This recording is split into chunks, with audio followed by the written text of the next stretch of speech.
రెండు చేతులు జోడించి పలకాలం ఏదో చెప్తున్నామన్నట్టుగా చెప్పకూడదు. తల్లి గమనించాలమ్మా, నా కోసం చెప్పకూడదమ్మా, మనందరి క్షేమం కోసం మనమంతా కూడా స్వామిని ప్రార్థించాలి. ఆ ప్రార్థన యొక్క పరమార్థమే ఈ భగవన్నామము. కాబట్టి అందరూ కూడా మరొకసారి స్వామిని చూస్తూ పలకనమ్మా, జై శ్రీమన్నారాయణ. చివరిలో వాళ్ళు చెప్తున్నానైనా జై శ్రీమన్నారాయణ, లక్ష్మీరమణ గోవింద.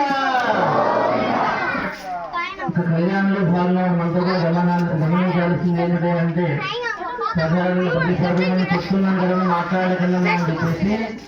అంటే మాట్లాడకన్నా అంటే కేవలం ఆడవాళ్ళు మాత్రం మగవాళ్ళు మాట్లాడారా అమ్మ?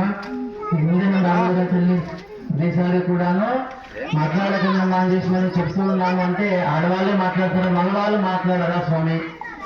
మగవాళ్ళు మాట్లాడడం నేను ఖచ్చితంగా మాట్లాడనే చెప్తాను నేనైతే. ఎందుకంటే అందుకు రెండు కారణాలు ఉన్నాయి తల్లి. మగవాళ్ళు మాట్లాడకపోవడానికి కేవలం ఆడవాళ్ళు మాత్రమే మాట్లాడడానికి గల కారణాలు రెండు ఉన్నాయమ్మా. అందులో మొదటిది ఏమిటి అంటే సాధారణంగా భార్య పక్కనుండగా భర్త మాట్లాడమ్మా. ఎందుకంటే అదంటే దానికి అర్థం తెలియదు, పరమార్థమే ఉండదు. భార్య పక్కనుంటే భర్త ఏమో మాట్లాడంటే.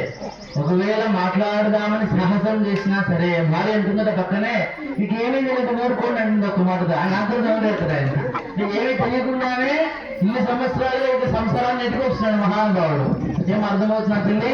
ఆ భార్య చేసి మీకు ఏమీ తెలియదు ఊరుకోండి నేను ఒక్క మాట అనగానే ఆ భర్త బాబు నోరెత్తారు మా అమ్మ ఇప్పుడు బాబా. అందువల్ల ఆయనకి మంచిగా మాట్లాడు. ఇక రెండవ కారణం ఏమిటి అంటే అసలు సాధారణంగా మగవాళ్ళంటేనే మంచి వాళ్ళమ్మా, మంచి వాళ్ళకి మారిపోయారు మగవాళ్ళు. కాబట్టి ఈ రెండు కారణాలు చేస్తే మగవాళ్ళు మాట్లాడరు, మరి మిగిలిన వాళ్ళు ఎవరే అంటే మీరే. కాబట్టి దయచేసి ఎవరు కూడా మాట్లాడకనమ్మా. అదేవిధంగా ఈ కార్యక్రమాన్ని జయప్రదంగా చేసుకునే ప్రయత్నం చేద్దాం. అందులో భాగంగానే మనం గమనించాల్సింది ఏమిటి అంటే సాధారణంగా ఈ మధ్య మనకు వింటూ ఉంటాం తల్లి, చాలా మంది కూడా స్వామి మా పిల్లలు మా మాట వినటం లేదు, బాగా చదువుకోవటం లేదు అని చెప్పేసి. మీకు కూడా ఏమైనా ఉన్నారా?